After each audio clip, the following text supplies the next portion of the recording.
The sun was always red on planet Venera 9. It burned low in the sky, turning the dust gold and orange. Inside a lonely metal base, a human engineer named Eli Carver sat at his small table, staring at his empty lunchbox. Again. This was the 5th morning in a row. His food, half of it, was gone. Bread, protein bars, sometimes even fruit paste. Never all of it, just enough to make him notice. He frowned and scratched his short beard. Strange, he muttered. He checked the storage lock, the air vents, and even the supply drone logs. Everything looked fine. Nothing broken. Nothing forced open. At first he thought it might be rats or those small heat worms that sometimes sneaked into storage. But no, they couldn't open sealed boxes. Someone was doing this. That thought made him uneasy. This outpost was supposed to be empty except for him and a few patrol bots. The war had ended long ago, and the alien colonies around this region were said to be lifeless. Still, food was disappearing every night. That night, he set a small motion sensor near his storage crate. The next morning, it blinked red. Movement detected. Eli's heart beat faster. He opened the recording. At first, the footage was blurry. Dust drifted across the lens. Then, he saw it. A small hand, thin and trembling, reaching into his crate. It wasn't human. The skin was faintly blue, almost glowing under the dim light. The hand grabbed a piece of bread, then pulled away quickly. Eli leaned back in his chair. "So not a rat," he whispered. For hours, he couldn't stop thinking about it. A hand, small, careful. Whoever it was didn't take too much, just enough to survive. That single detail made him feel something he hadn't felt in years. Curiosity mixed with pity. He tried to focus on his work, checking the power cells, fixing a damaged antenna, but his mind kept returning to that image. Who was that? How could someone be alive out here in this wasteland? That night, he made a plan. He left his light on, pretending to sleep, and placed another food pack on the table near the door. Then he waited in silence. The base creaked softly in the wind. Hours passed. Nothing. Then, a sound. A faint metallic click like small feet stepping on the floor. Eli held his breath. The shadow moved closer.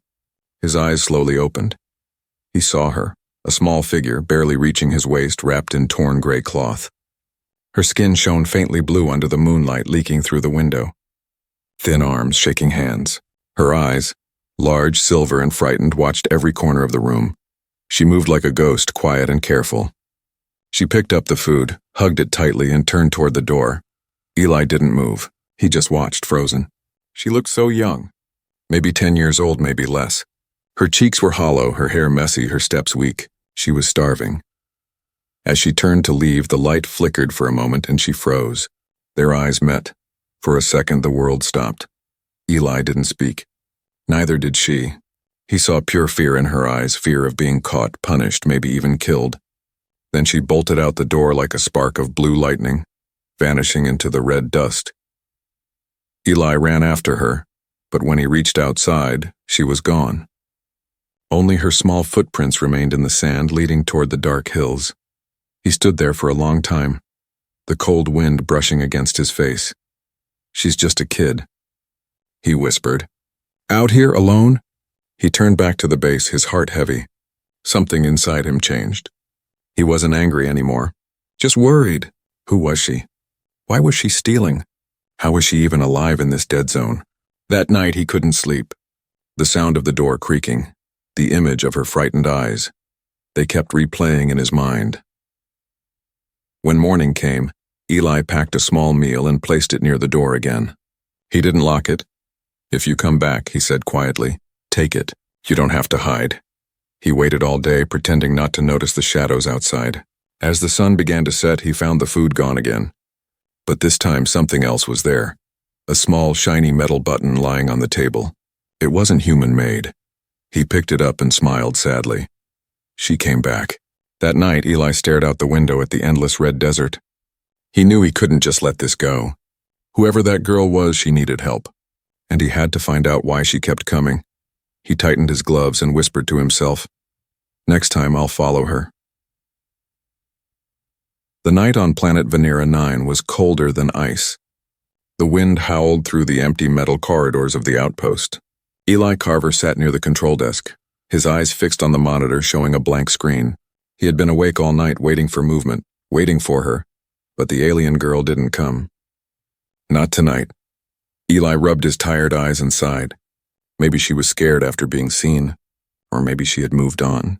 Still, something inside him whispered, she would come back. Hunger always comes back. The next morning he packed his tools and stepped outside into the freezing dawn. Red dust swirled around his boots.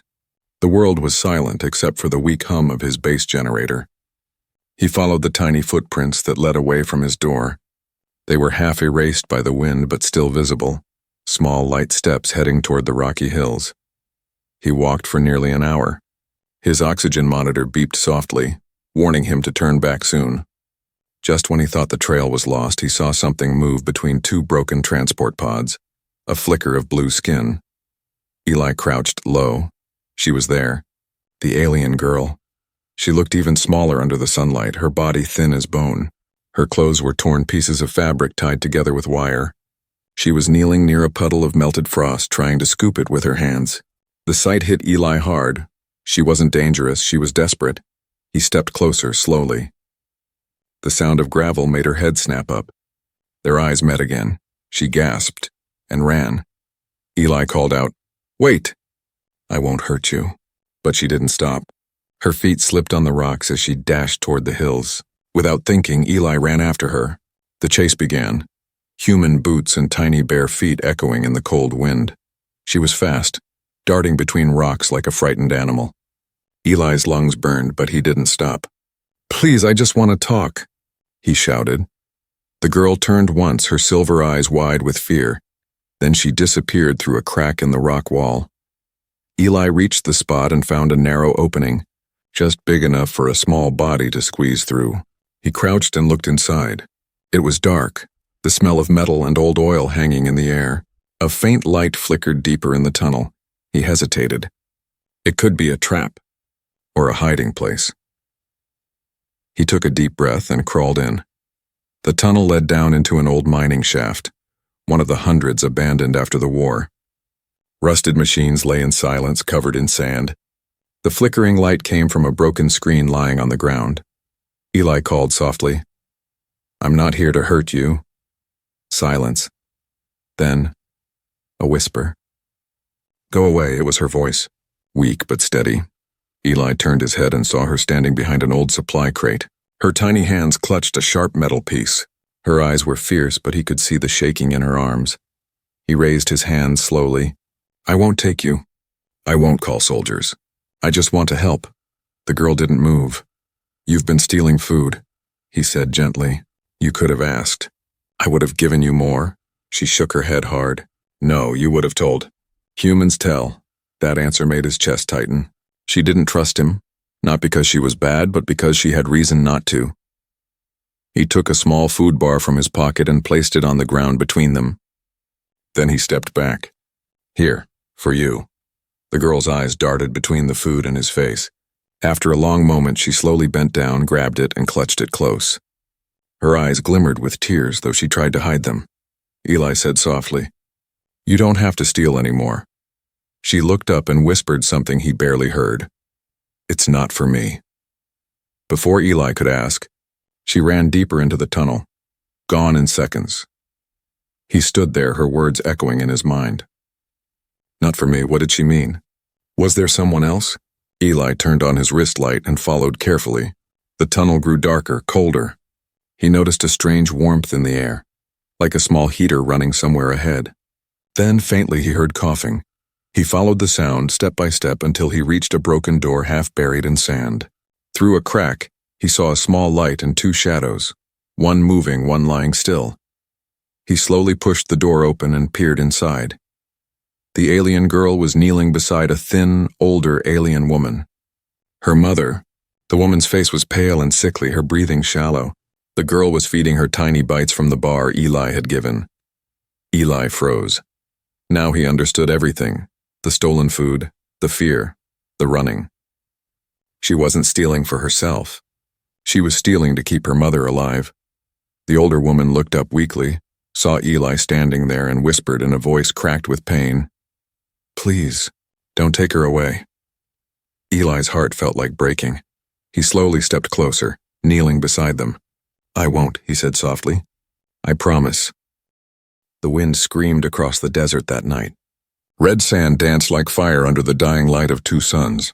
Inside the dark mining tunnel, Eli sat beside the alien girl and her weak mother. The air was cold and dry. The old ship pieces that sheltered them rattled with every gust of wind outside. The alien woman's breathing was slow and painful. Her skin had lost its glow and her silver eyes were dull.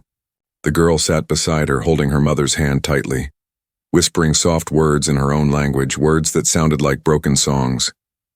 Eli's chest felt heavy. He had seen many things during the war. Machines destroyed, soldiers lost, but nothing like this. This was not an enemy. This was just a mother and her child trying to survive. He opened his backpack and pulled out a small water pack. Here, he said softly. She needs this. The girl hesitated. Her eyes flickered between him and the bottle. She didn't move. It's okay, Eli whispered. I'm not going to hurt you.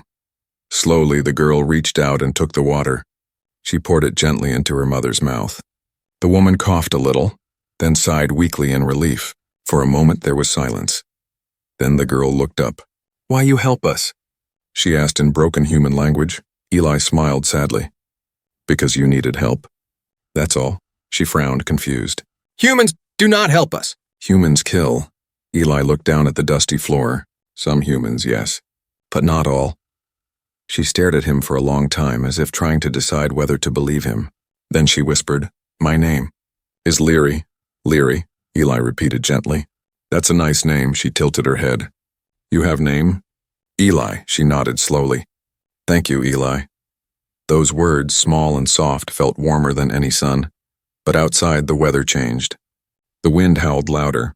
Thunder rolled across the red sky. A storm was coming, one that could destroy everything in its path. Eli stood up, checking his radar. A sandstorm is moving in. It's big. We can't stay here. This place isn't safe. Leary shook her head quickly. Mother cannot move. He looked at the alien woman, her chest barely rising. She was too weak to walk. Eli bit his lip. If he left them here, they might not survive the night. If he carried them back to his base, he would be breaking every rule. The outpost still treated aliens like enemies. If they found out, both Leary and her mother would be taken. Or worse. The storm outside roared louder, as if demanding an answer. He turned to Leary. We can't stay here. I'll carry her. Leary's eyes widened. You carry my mother? Eli nodded firmly. Yes, I won't let her die. Before she could speak, he carefully lifted the frail woman in his arms. Her body was light, too light. Leary wrapped the blanket around her mother's shoulders and followed close behind. They stepped outside into the storm. The sky was a swirling wall of red dust and lightning. The wind pushed hard against them, and every step felt like walking through fire. Eli could barely see the outpost lights far in the distance, blinking weakly through the storm. Stay close, he shouted over the roar. Leary clutched his coat, her small body trembling. Her eyes squinted through the sand, glowing faintly under the lightning flashes. The storm grew worse. The sand hit their faces like knives. Eli's oxygen alarm beeped rapidly. His suit was running low. But he didn't stop. He couldn't. After what felt like forever, his foot slipped on a rock and he almost fell. The alien woman groaned softly in his arms. Leary ran to help, pushing against the wind with all her strength. Almost there. He yelled. Through the dust, the base appeared, a metal shadow glowing through the storm. He pushed forward step by step until the heavy door came into view. With one final burst of strength, he slammed the emergency switch. The door opened with a loud hiss and they stumbled inside. The storm raged outside, but inside there was silence. Warm, still air. Eli laid the alien woman on a cot near the heater. Leary collapsed beside her, coughing from the sand. Eli quickly removed his helmet and dropped to one knee. You're safe now, he said softly. Leary looked around, amazed. The room was small but filled with lights, warmth, and food. This is your home? Yes, Eli said. And now it's yours too, at least until the storm ends. She stared at him, speechless. Her eyes filled with tears, but she tried to hide them again. Eli smiled. You don't have to be afraid here. She nodded slowly, her voice barely a whisper. Humans, strange. You help enemies. Eli looked out at the storm, his face calm but his voice deep. Maybe it's time someone did. The wind howled outside, but inside, for the first time, there was peace. a fragile piece made of warmth, trust, and hope. The storm lasted 3 long days. Outside, the red world screamed with lightning and dust. Inside the outpost, Eli worked quietly, repairing heaters, checking oxygen filters, and sharing his food with Leary and her mother. The alien woman was still weak, but her eyes had a soft light again.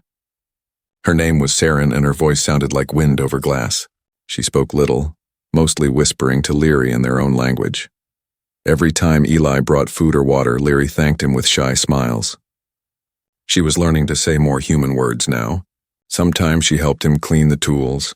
Sometimes she just sat beside her mother, humming softly. Eli didn't know how long they could stay hidden. If Command found out, he would be charged with helping an alien, a crime still punished under military law. But he couldn't send them back out there, not after seeing what they had survived. One evening, as the storm began to fade, Saren called to him weakly. "Eli, come." He stepped closer. Her thin hand trembled as she pointed toward a metal case beside the cot. He opened it carefully.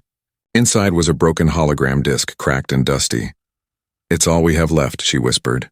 "Before the crash, I was a medic. I helped human soldiers too. Not all aliens wanted war." Eli froze. "You helped humans?" She nodded slowly. "But after peace, no one cared.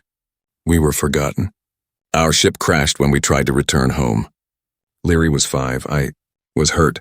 Her voice broke. "We waited for help. None came." Leary's eyes filled with tears. "Humans said we were monsters." Eli sat down beside them, guilt twisting inside him. He remembered the news stories, how the war had ended, but not the hate. People still whispered that aliens were dangerous, untrustworthy. Now he could see the truth. Just 2 souls trying to survive. He looked at the broken disc again. "Can I fix this?" Saren gave a weak smile. "If you can, you'll see everything." Eli took the disc to his repair desk. His hands moved carefully, reconnecting wires, cleaning dust from tiny circuits. Hours passed. Finally, the disc flickered to life, projecting a dim blue image into the air. The hologram showed a young Saren, smiling, wearing a medic's uniform, helping wounded soldiers on a battlefield. Human and alien side by side. The image flickered again, showing a ship taking off into the stars, then crashing down in flames. Eli's chest tightened. He finally understood. Saren and Leary were not survivors of war. They were forgotten peacekeepers. He turned to Saren. "You saved lives, and they abandoned you." Saren's eyes glimmered. "Not all humans are cruel. You prove that." For a long moment, the room was silent except for the soft hum of the heater. Leary reached out and held Eli's hand. "You are kind human," Eli smiled. "And you are the bravest little thief I've ever met." Leary giggled quietly for the first time. It was a sound so soft, so pure, it made the whole base feel warm. But outside, danger was already rising. The outpost scanners had detected movement near Eli's sector, heat signatures that didn't match human patterns. The patrol drones began sweeping the area again, searching for possible alien life. A warning light blinked on Eli's screen. He froze. "They're scanning my zone." Leary's smile vanished. "They will find us?" "Not if I can stop it," Eli said, rushing to the control panel. He rerouted the power grid, sending false signals to confuse the scanners. But one drone was too close. It hovered outside the storage bay, red lights blinking. Eli cursed under his breath. He couldn't risk opening the door. One wrong move and everything would be exposed. Saren's voice came weak but calm. "You must save the child. If they find us, tell them I'm gone." Eli turned sharply. "No, I'm not leaving either of you." Her eyes softened. "You have already done more than anyone. But if they catch you helping us, they will end your life too." He clenched his fists. "Then we'll find another way." Before he could speak again, the door sensor beeped and someone was approaching. Footsteps echoed in the hallway. Leary gasped and ran to hide behind the supply crates. Eli turned off the lights and grabbed his toolkit, pretending to work. The door opened and a man stepped in. Commander Voss, tall, cold-eyed, and suspicious. "Carver," he said. "You've been using more food and power than assigned. Care to explain?" Eli forced a smile. "Maintenance work. I've been testing heaters during the storm." Voss narrowed his eyes. "At night?" Eli shrugged. "Best time to run energy tests." Voss walked around, scanning the room with his wrist device. For a moment, the scanner beeped faintly near the crates where Leary was hiding. Eli coughed loudly to cover the sound and dropped a wrench on purpose. The commander glared. "You look nervous." "Just tired," Eli said calmly. After a tense pause, Voss finally turned away. "You're due for inspection next week. Keep your records clean, Carver. No mistakes." The door shut behind him. The silence that followed was deep and heavy. Eli exhaled slowly, his heart pounding. Leary crawled out, her eyes wide with fear. "They will come again," she whispered. Eli nodded. "Then we have to be ready." He looked at Saren, whose eyes were closing from exhaustion. "You both need to rest. Tomorrow, I'll move you somewhere safer." The red sun rose slowly over Venera 9, painting the sand with light like blood. The storm had passed, but danger hadn't. Eli stood by the window of his small outpost, watching dust clouds drift across the endless desert. Inside, everything was quiet. Too quiet. Behind the supply crates, Leary and her mother, Saren, still hid in the shadows. The heater hummed softly, wrapping them in a fragile warmth. Eli had barely slept. Every knock, every noise outside made him flinch. Commander Voss's sudden visit last night had shaken him. He knew the truth now. One more inspection, and they would all be caught. Still, when he looked at Leary's tired little face, he knew he couldn't send them away. Leary peeked out from behind the crate. Her big silver eyes blinked in the morning light. "Eli?" she whispered. He smiled faintly. "You can come out. It's safe for now." She stepped out, holding her small blanket. "Mother feels better today." She smiled. Eli nodded. "Good, keep her warm. I'll bring more food." He turned to the storage room and packed a few protein bars and water. His hands trembled slightly. Every item he took without reporting would appear in the base logs. If Voss checked them, he would see the missing supplies. But Eli didn't care anymore. Sometimes doing the right thing meant breaking the rules. When he returned, Leary was sitting beside her mother, whispering quietly. Saren's eyes were still weak but brighter than before. She looked at Eli and said softly, "You risk much for us." Eli sat on a stool nearby. "Maybe, but if I don't, what kind of human would I be?" Saren's thin lips curved in a faint smile. "A rare kind." Leary giggled a little, breaking the tension. "He is strange human," she said proudly. Eli laughed quietly. "I'll take that as a compliment." But their peace didn't last long. By noon, a sharp beep echoed from Eli's console. A red warning appeared. Unregistered movement detected. East sector. His stomach turned cold. Someone, or something, was scanning near his zone again. Maybe a drone. Maybe soldiers. He looked at Saren. "You both need to hide. Now." Leary grabbed her mother's hand and crawled behind the crates again. Eli rushed to the console and typed commands to block the scanners. But the system denied access. Restricted command. "Damn it," he muttered. Then a voice came through the comm speaker, cold and mechanical. "Sector 9 Delta, report movement source. Unauthorized life signals detected." Eli forced his voice steady. False reading. "Wind interference. Sandstorm dust still heavy." There was silence for a few seconds. Then the voice replied, "Maintain alert. Patrol unit incoming." The line cut. Eli's heart pounded. A patrol was coming. He had maybe 10 minutes. He turned toward the hiding spot. "Leary, Saren, we have to move now." Saren tried to stand, but her legs gave out. "I can't," she whispered. Eli didn't think twice. He lifted her again into his arms, just like before. Leary clung to his coat, following closely. They slipped out through the maintenance door behind the outpost, stepping into the sharp, dry wind. The desert stretched endlessly before them. "Where we go?" Leary asked, her voice trembling. Eli looked toward the distant hills. "There's an old cargo shelter near the ridge. If we reach it, they won't find us." They walked fast, leaving only faint footprints in the red dust. The sun burned their backs. The air was thin and hot. Every few steps, Eli looked over his shoulder, half expecting drones to appear in the sky. When they finally reached the ridge, Eli set Saren down inside a small cave-like hollow. It smelled of rust and dust, but it was safe, for now. Saren closed her eyes, breathing slowly. "You saved us again." Eli sat down beside her, sweating and tired. "We save each other," he said softly. Leary brought a piece of bread from her pocket and shared it with him. "You hungry too?" she said simply. He smiled. "You sound like your mother." Leary's smile faded a little. "Humans say helping aliens is bad?" Eli looked out at the red horizon, silent for a moment. Some humans think that. They're afraid of what they don't understand. She tilted her head. And you? I think kindness doesn't have a species, he said. She nodded thoughtfully, repeating the word kindness under her breath as if learning its meaning. For a moment, everything felt still, peaceful. Then a sudden hum broke the silence, a drone sound. Eli's blood ran cold. He stood and peered out. A patrol drone hovered far in the distance, scanning the area with red beams. They found the trail, he whispered. Leary gasped. What we do? He turned quickly. Hide deeper inside. Don't make a sound. He grabbed a metal sheet and covered the entrance just as the drone passed overhead. Red light flashed across the rocks, then faded. Eli held his breath until the sound disappeared completely. When it was finally gone, he sat back, exhausted. Leary crawled closer, whispering, They look for us. Eli nodded. Yes, and they'll keep looking. But I won't let them take you. Saren's weak voice came from the shadows. If they catch you helping us, they'll kill you. Eli looked at her and said quietly, Then I'll die doing something right.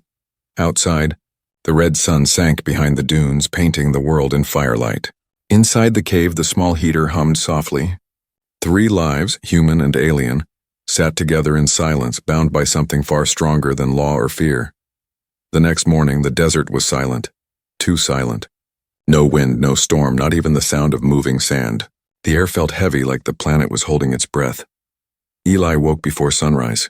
His back ached from sleeping on the cave floor, but he didn't care. His first thought was always the same now. Leary and Saren. He checked the radar on his wrist device. The signal blinked faintly, showing a new red mark near his old base. His stomach tightened. Patrols were there. Searching. They're close, he whispered. Leary, who had been sitting near the heater, looked up. Bad humans? Eli nodded. Soldiers. They're looking for us. Leary hugged her knees, her eyes wide with fear. Saren stirred weakly beside her. You cannot stay, she whispered. If they find us, they will kill you. Eli shook his head. I won't leave you. Not again. He looked out of the cave at the faint orange light spreading across the dunes. He needed a plan, and fast. He couldn't hide them forever.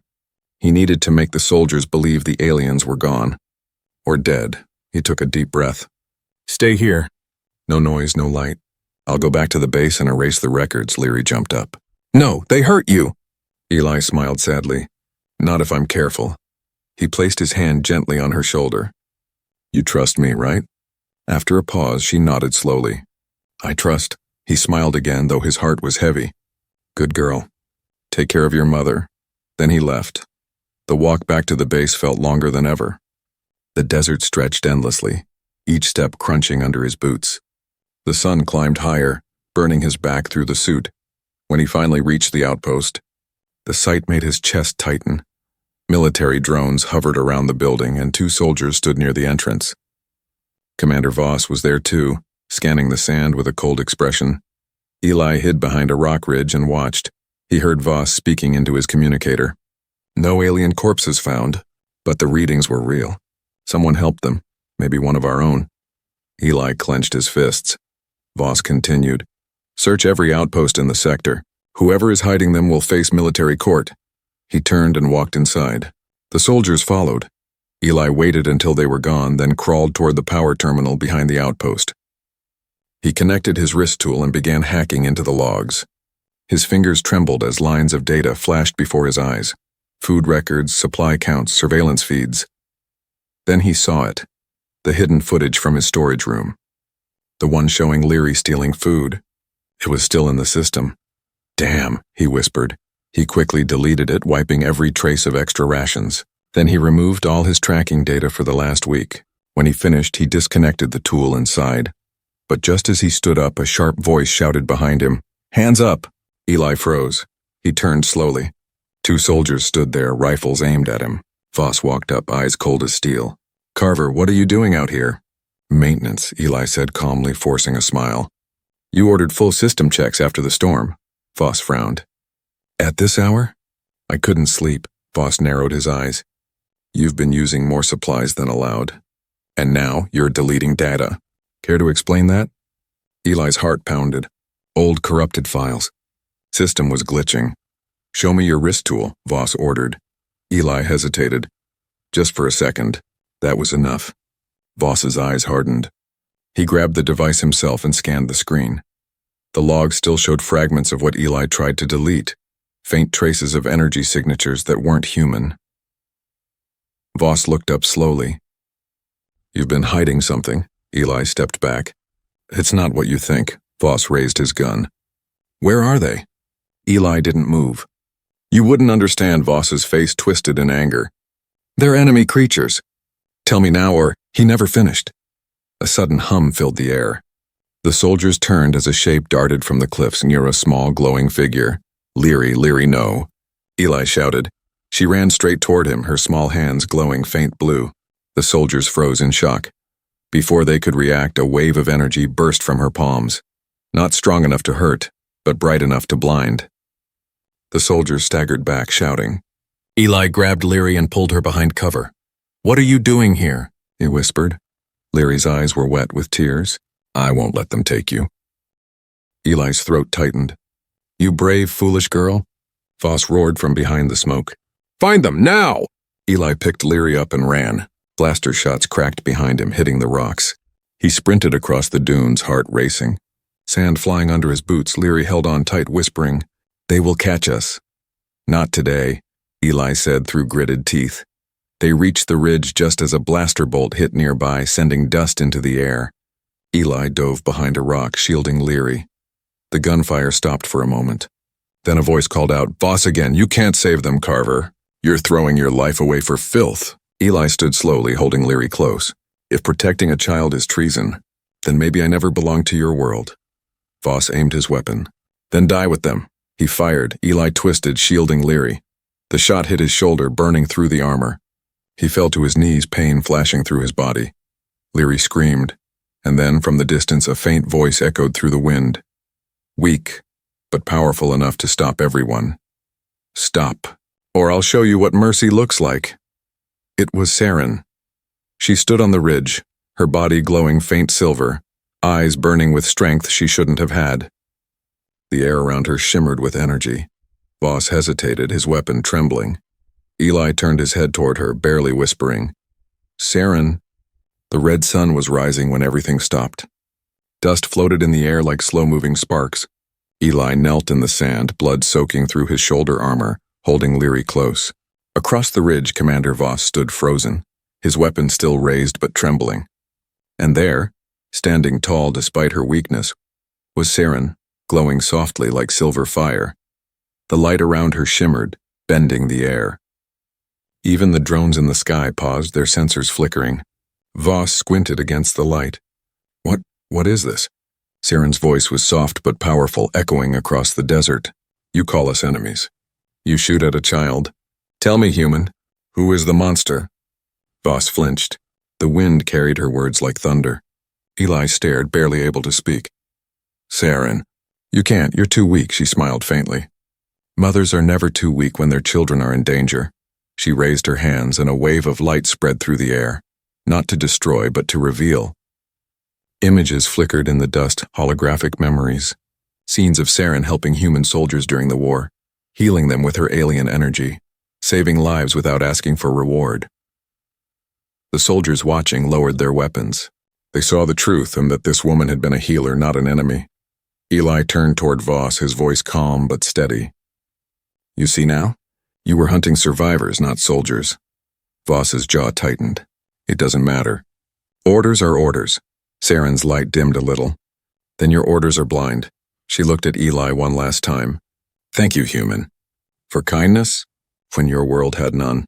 Eli shook his head quickly. Don't, Saren, please, save your strength. But she only smiled. I already did. Her eyes glowed brighter, her body trembling. She reached out one final time, touching Eli's injured shoulder. A soft light flowed from her hand into his wound. The pain faded instantly.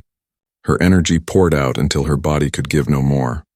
When the light faded, Saren fell to her knees. Leary screamed and ran to her. Mama, no! Saren stroked her daughter's cheek weakly. You're safe now. My little star. Her hand slipped away. The light in her eyes went out. Silence covered the desert. Eli bowed his head, tears burning his eyes. He had seen death before, but this one hurt like no other. It wasn't just the end of a life. It was the end of hope, or maybe the beginning of something new. Leary buried her face against her mother's chest, sobbing quietly. Even the soldiers looked away.